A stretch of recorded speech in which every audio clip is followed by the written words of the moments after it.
ఎంతో రుచికరమైన రాగి ఇడ్లీ అలాగే పల్లి చట్నీ ఎలా చేయాలో మనం తెలుసుకుందాము.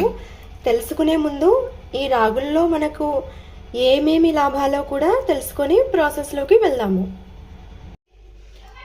అన్ని రకాల ధాన్యాల కన్నా రాగుల్లో కాల్షియం ఎక్కువగా ఉంటుంది. ఇది ఎముకలకు బలాన్ని ఇస్తుంది. అలాగే రాగుల్లో ఫైబర్ కంటెంట్ ఎక్కువగా ఉంటుంది. గ్లైసెమిక్ ఇండెక్స్ తక్కువగా ఉంటుంది. దీనివల్ల బ్లడ్లో షుగర్ లెవెల్స్ అస్సలు పెరగవు, కంట్రోల్లో కూడా ఉంటాయి. అలాగే రాగులతో చేసిన ఫుడ్ తినడం వల్ల కడుపు నిండిన ఫీలింగ్ ఉంటుంది, తొందరగా ఆకలి అవ్వనివ్వదు. బరువు తగ్గాలి అనుకునే వాళ్ళకు ఇది బెస్ట్ చాయిస్. వీటిలో ఐరన్ కంటెంట్ ఎక్కువగా ఉండడం వల్ల బాడీలో బ్లడ్ పర్సంటేజ్ పెరుగుతుంది, నీరసం తగ్గుతుంది. కప్పు మినపప్పు తీసుకొని బాగా కడిగి ఒక 6 అవర్స్ నానబెట్టుకోవాలి. ఇప్పుడు నానిన పప్పును మెత్తగా మిక్సీ వేసుకుందాము.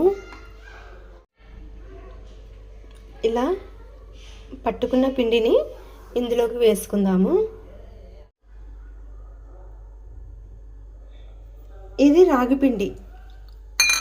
నేను రాగులు తీసుకొని మిషన్కి పట్టించిన. ఈ కప్పుతో మినపబ్యాళ్ళు తీసుకున్నాము. అలాగే ఇదే కప్పుతో కప్పు పైన సగము రాగి పిండి తీసుకొని నేను ఇక్కడ జల్లించుకున్న పిండి మొత్తం మినప్పిండిలో వేసి మొత్తం కలిపేసి చక్కగా నీట్గా మొత్తం కలిపేసుకోవాలి. కలిపేసి ఓవర్ నైట్ అట్లాగే పెట్టుకోవాలి.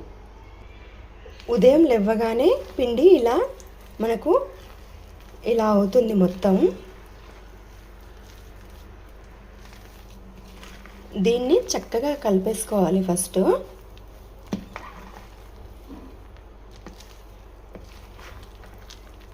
పిండి ఇలా అయితేనే ఇడ్లీలు టేస్ట్గా వస్తాయి.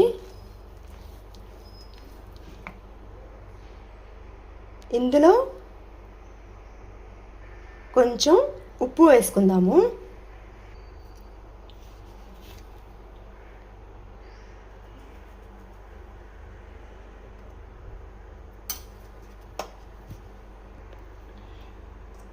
ఇంకా తర్వాత కొంచెం వంట సోడా వేసుకుందాము. ఇప్పుడు రెండింటిని బాగా కలుపుకుందాం. మనకు బ్యాటర్ కొద్దిగా గట్టిగా అనిపించినప్పుడు కొంచెం వాటర్ వేసుకోవచ్చు. వాటర్ వేసుకొని మొత్తం చక్కగా కలిపేసుకోవాలి. చట్నీకి కావలసిన పదార్థాలు కప్పు పల్లీలు తీసుకున్నాను నేను ఇక్కడ.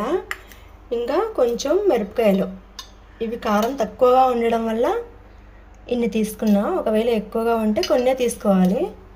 కొంచెం కరివేపాకు, అలాగే కొద్దిగా జీలకర్ర. ఈ జీలకర్ర వేయడం వల్ల చట్నీ ఫ్లేవరు సూపర్గా అనిపిస్తుంది. ఇప్పుడు చట్నీ ఎలా ప్రిపేర్ చేసుకోవాలో చూద్దాం. ముందు స్టవ్ ఆన్ చేసి ఒక కడాయి తీసుకుందాం. అది వేడెక్కాక కాస్త ఆయిల్ వేసుకుందాం.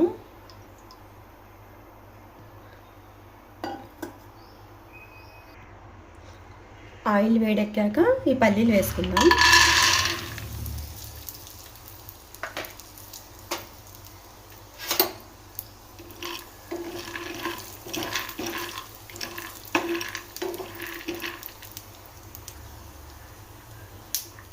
ఈ పల్లీలు రోజు మనం ఒక గుప్పెడు తినడం వల్ల ఐరన్ డెఫిషియన్సీ నుంచి మనం బయటపడొచ్చంట. బ్లడ్ అనేది ఇంక్రీజ్ అవుద్దంట బాడీలో. కొంచెం ఇలా పల్లీలు కలర్ చేంజ్ అయ్యాక పచ్చిమిర్చి వేసుకుందాం. నెక్స్ట్ అలాగే కరివేపాకు కూడా వేసుకొని ఫ్రై చేద్దాం. ఇలా వేగాక ఇందులోనే జీలకర్ర వేసుకొని మిక్సీలో వేసి మెత్తగా మిక్సీ పట్టేసుకుందాం. ఉప్పు మన టేస్ట్కి తగ్గట్టు వేసుకోవాలి. ఇక్కడ చట్నీ నేను మిక్సీ పట్టాను. ఈ మిక్సీ పట్టేటప్పుడు గట్టిగా కావాలా లేదా వాటర్ కొంచెం పల్చగా కావాలా అనేది మీరు చూసి కొద్దిగా వాటర్ వేసి అలా అడ్జస్ట్ చేసుకోవచ్చు. ఇప్పుడు చట్నీకి తిరువాత పెట్టుకుందాం. పల్లీలు ఫ్రై చేసిన ప్యాన్లోనే కొద్దిగా ఆయిల్ వేసి, ఆయిల్ హీట్ ఎక్కాక ఇలా ఎల్లిపాయలు వేసి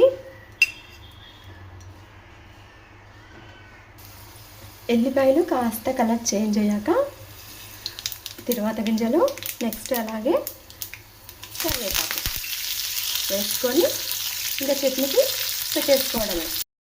ఇలా అన్ని ప్లేట్లకు కొద్ది కొద్దిగా ఆయిల్ వేసి ఇంకా మొత్తం ఇలా వేసుకోవడమే. ఇడ్లీలు ఇలా కొద్ది కొద్దిగా వేసుకోండి, మళ్ళీ పెట్టేలోపు పొంగిపోతాయి. పొంగి మొత్తం ప్లేటు మొత్తం అయిపోతాయి, మొత్తం అన్ని ఇడ్లీలు కలిసిపోతాయి. కొద్ది కొద్దిగానే వేసుకోండి. అలా అన్ని ప్లేట్లు వేసుకుందాం.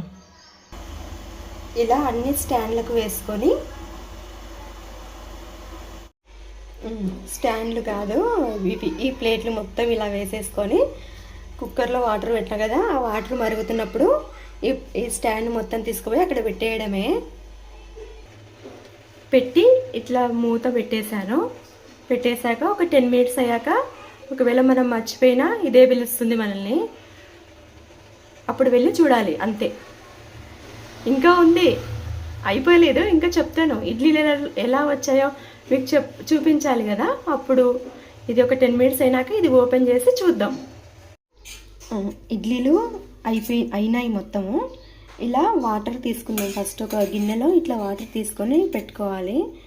ఇలా స్పూన్ ఇలా అద్ది తీయడం వల్ల మనకు ఇడ్లీలు అతుక్కోకుండా వస్తాయి. ఇప్పుడు అన్నీ తీసి ఒక వేరే దాంట్లో తీసి పెట్టుకుందాం. అన్నీ ఇట్లా వస్తాయి ఇడ్లీలు. ఇంకా బాగా వచ్చినాయి. ఇప్పుడు ఎప్పటికి కూడా బాగానే వస్తాయిలే, ఒక్కోసారి భయం వేస్తుంది అసలు ఎట్లా వస్తాయో అన్నట్టు. ఇలా ఉంటుంది. ఎంత సాఫ్ట్గా ఉన్నాయి కదా. ఇప్పుడు పల్లి చట్నీతో వీటిని సర్వ్ చేసుకోవడమే, అంతే. వేడివేడిగా రాగి ఇడ్లీ మరియు పల్లి చట్నీ రెడీ అయిపోయింది. ఇవి టేస్ట్ కూడా సూపర్గా ఉంటుంది. ఇంకా ఈ కరివేపాకు అయితే నేను కొంచెం డెకరేషన్ కోసం పెట్టినా, మీరేమి ఇట్లా పెట్టుకోని అవసరం లేదులే. ఇంకా ఇడ్లీ పల్లి చట్నీ మటుకు ఖచ్చితంగా ట్రై చేయండి. టేస్ట్ మటుకు కిర్రాకు ఉంటుంది. అంతే, బాయ్.